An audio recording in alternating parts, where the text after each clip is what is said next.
Sam had his hands on the steering wheel, parked outside his apartment, staring at a text message he'd rewritten 12 times. His landlord wanted to raise the rent. Again. Sam wanted to respond with a polite paragraph, a logical argument, a bunch of facts, and a hopeful smile hidden inside punctuation. If I just say it the right way, they'll be reasonable. But what if that's the lie that keeps you losing? People don't make decisions when they feel understood. They make decisions when they feel safe. This is Never Split the Difference by Voss. And the promise of this book is simple, but it's almost unfair. By the end, you'll know how to walk into tense conversations without panicking, how to make the other person lower their guard without you giving up your power, and how to steer any deal without sounding pushy or desperate. And we're going to cover every major chapter, so by the end, you'll feel like you actually absorbed the full operating system, not just a couple of tricks. Voss spent years negotiating when lives were on the line, hostages, kidnappings, people who didn't care about your logic. And that's why his main point hits so hard. If these tools work in the ugliest, highest stakes situations they'll work in your meetings, your relationships, your salary talks, your business deals, and your everyday conflicts. Now, the first thing Voss breaks is the old fantasy that negotiation is about being rational. Most people think negotiation is math. Split the difference, meet in the middle, find the fair number, shake hands. That mindset quietly destroys you. Because people don't negotiate like calculators. They negotiate like humans. Emotional, defensive, proud, scared, impatient, sometimes irrational on purpose. The moment you treat them like logic machines, you miss the real battlefield, their feelings. It's like trying to win a chess game by only watching the pieces, while ignoring the person moving them. You'll never understand why the move happened, and you'll keep getting surprised. Sam learned this the hard way at work. He was an account manager for a small marketing agency, and he had a client named Greg who always pushed for discounts. Every time the contract came up, Sam would prepare like a lawyer. He'd make a spreadsheet, he'd list deliverables, he'd explain value, he'd defend the price. Greg would lean back, smile, and say, "But it's still too expensive." Sam would argue harder. He'd talk faster, he'd try to be more convincing, and the harder he pushed, the colder Greg became. Then Sam tried Voss's first reframe. Stop trying to win with logic. Start trying to understand with precision. Because once someone feels understood, their nervous system calms down. They stop treating you like a threat. And only then do you get access to influence. But here's where it gets interesting. Voss doesn't say empathy is being nice. He calls it tactical empathy for a reason. It's empathy with a purpose, not sympathy, not agreement, not surrender. It's understanding what's happening inside the other person so you can guide the outcome. That leads to the first core tool. Mirroring. It sounds almost too simple, and that's exactly why people don't use it. Mirroring is repeating the last few words someone said in a curious tone and then shutting up. That's it. Why does that work?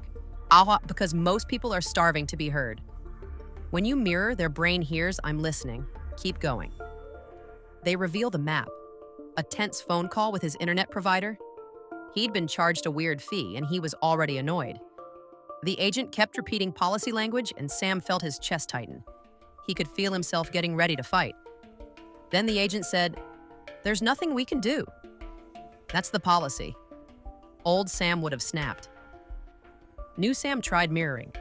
The agent paused, then kept talking. "Well, there might be a workaround, but it depends on your plan and the billing date." Sam mirrored again, and suddenly the agent was explaining options, exceptions, and timing. Sam didn't become aggressive. He didn't beg. He just stayed calm and curious. It was like tapping a glass wall and finding the hidden door. Mirroring works because it forces the other person to fill the silence. And when people fill silence, they often clarify, soften, or correct themselves without realizing they've started. Now, if mirroring is the tool that gets them to talk, labeling is the tool that changes how they feel while they talk. Labeling means you name the emotion you sense in the other person. Not in a dramatic way, in a neutral, gentle way. It sounds like you're frustrated. It seems like you've been burned before. It looks like you're under a lot of pressure. Why does that matter? Because emotions that are unnamed feel like storms. Emotions that are named feel like objects you can set on the table. It's like turning on the light in a messy room, but it's not as scary. Sam used labeling with his younger brother, and it shocked him. His brother had been ignoring family calls, showing up late, acting defensive.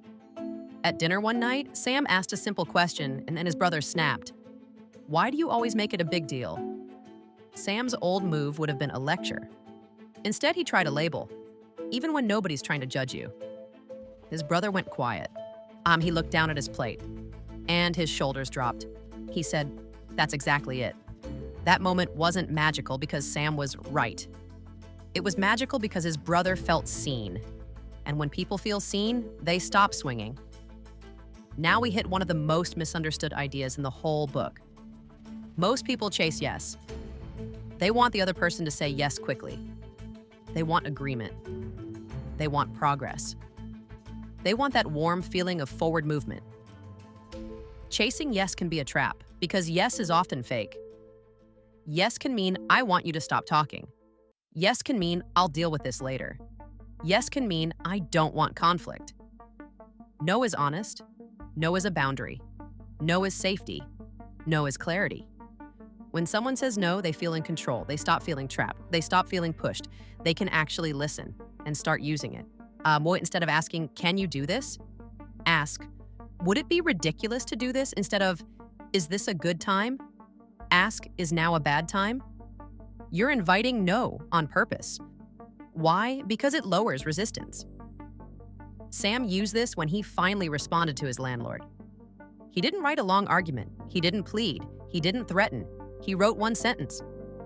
"Would it be a bad idea to talk about options before the increase kicks in?" He expected a cold reply. Instead, the landlord responded with something surprising. "We can talk. What do you have in mind?" Sam didn't win because he sounded powerful. He won because he didn't corner the other person. Okay, mirroring, labeling, inviting, no, that's cute. But how do you actually move someone? The goal isn't to get them to say yes. The goal is to get them to say, "That's right." That's right means they feel understood at a deeper level. It means you captured their world so accurately that they emotionally agree with your description of reality. And once they say that's right, their defenses drop. Their identity stops fighting you. They start acting like a partner. This is where summary becomes a weapon. You listen, you mirror, you label, and then you summarize their position so well that it feels like you climbed inside their head, not in a creepy way, in a respectful way. Sam used this with his boss during a salary conversation. He'd been underpaid for a while. He wanted a raise, and he was nervous because his boss was blunt and impatient. Sam started the meeting and felt the urge to pitch. He wanted to list his achievements. He wanted to prove he deserved it. Instead, he did the opposite. He said, it seems like you're dealing with a lot right now. Budgets are tight, you're trying to keep the team stable, and you don't want to set a precedent you can't maintain." His boss stared at him. That's right. And Sam felt the air change. His boss wasn't defending the budget anymore. He wasn't resisting Sam's request out of pride. He felt understood. Then Sam asked a calibrated question. "How am I supposed to stay motivated at this level when my responsibilities keep growing?" That question didn't demand. It didn't accuse. It invited problem solving. Which brings us to one of Voss's most powerful tools, calibrated questions. These are questions that start with how or what. They force the other person to think, while you quietly steer the direction. How does that work? Imagine you're holding a steering wheel in a car. If you yank it hard, and everyone panics.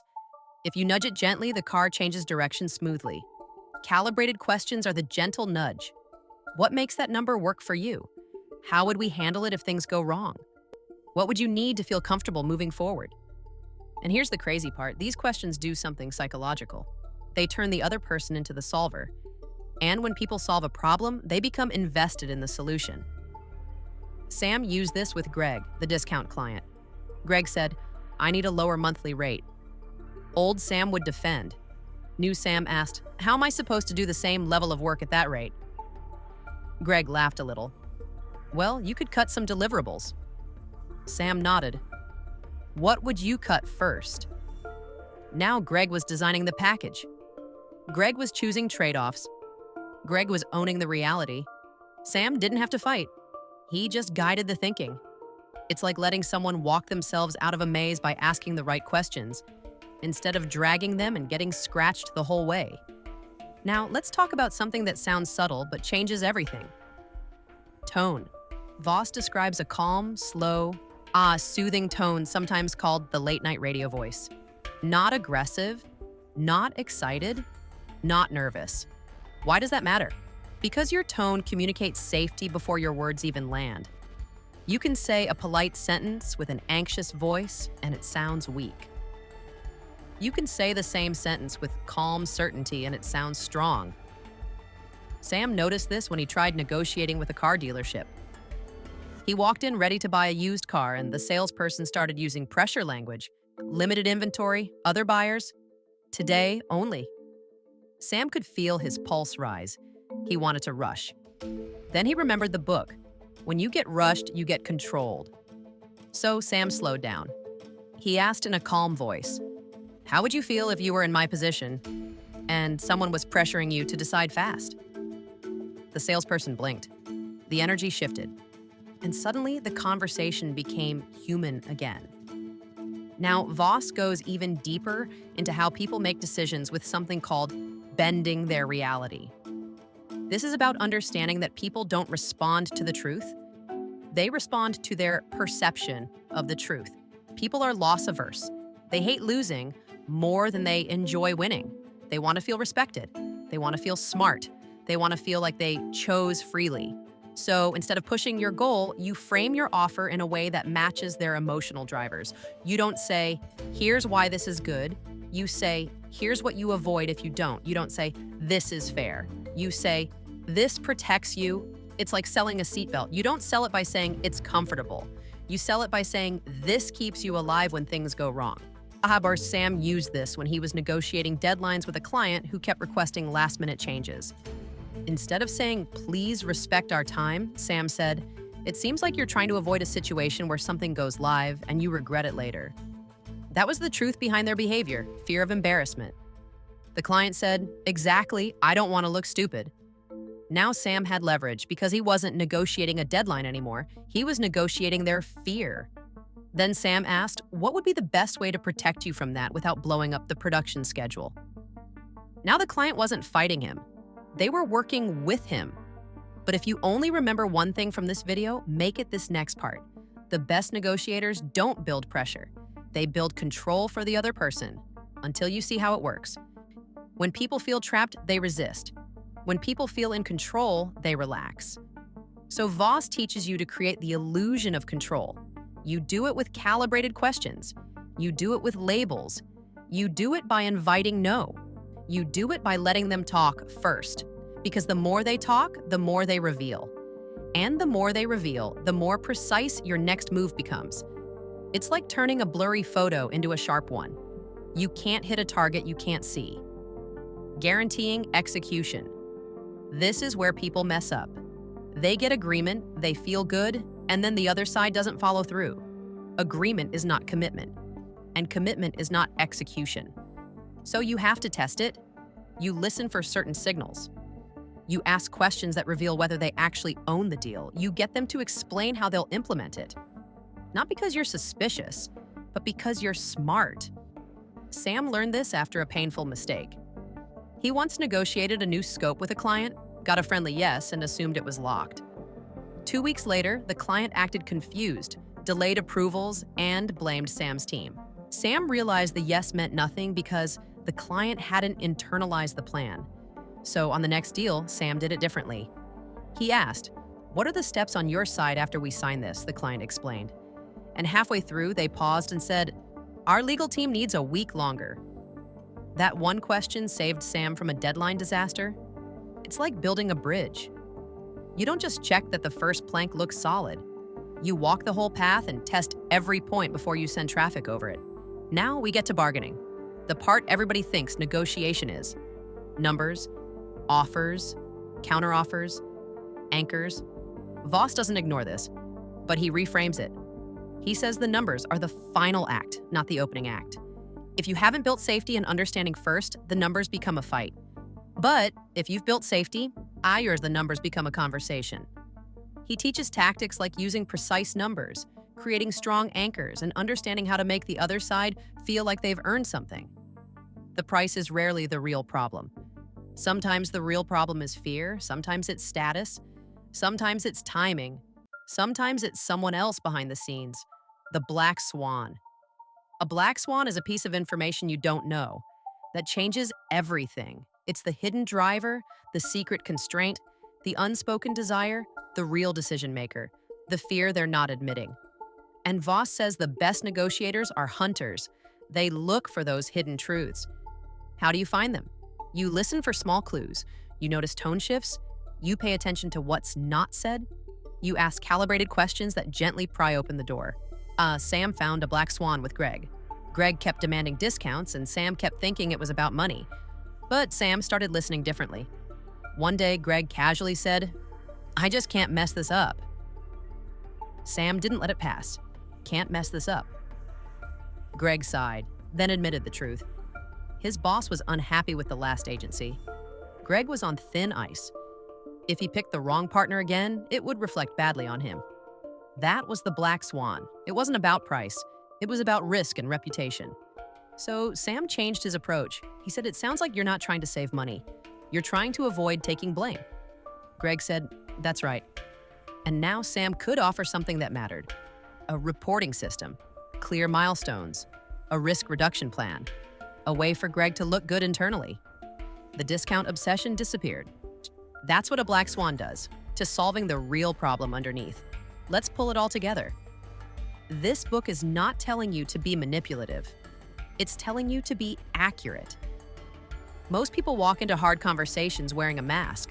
They perform, they defend, they argue, they try to look strong.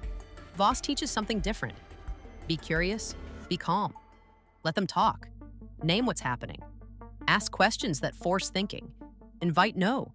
Listen for what's hidden, and guide the conversation toward a real solution. And more like opening a locked door with the right key. Now, before we wrap up, here are a few things you can start doing right now based on what we just covered. First, in your next tense conversation, decide your goal is not agreement. Your goal is understanding. Mirror one phrase and let the silence work. You'll be shocked by what comes out. Second, practice labeling in low-stakes moments. When someone seems stressed, try saying, "It looks like you've got a lot on your plate. Don't push past it." Let them respond. Third, start inviting no. If you need someone's time, don't ask. "Can you talk now?" Ask, "Is now a bad time?" Watch how much easier people become when they don't feel trapped. Fourth, use one calibrated how question anytime you feel stuck. How am I supposed to do that with these constraints? It turns conflict into problem solving. Fifth, hunt for black swans by listening for the sentence that feels slightly emotional, slightly loaded, slightly strange. Then mirror it. That tiny follow-up is where the truth leaks out. These aren't just negotiation tools, they're relationship tools, parenting tools, leadership tools, life tools. Because every day you're negotiating something, time, respect, boundaries, expectations, money, attention, love, you start learning how to change the entire game. That's it for this video. I hope it was useful and gave you something real to think about. Thanks for watching and have a great day.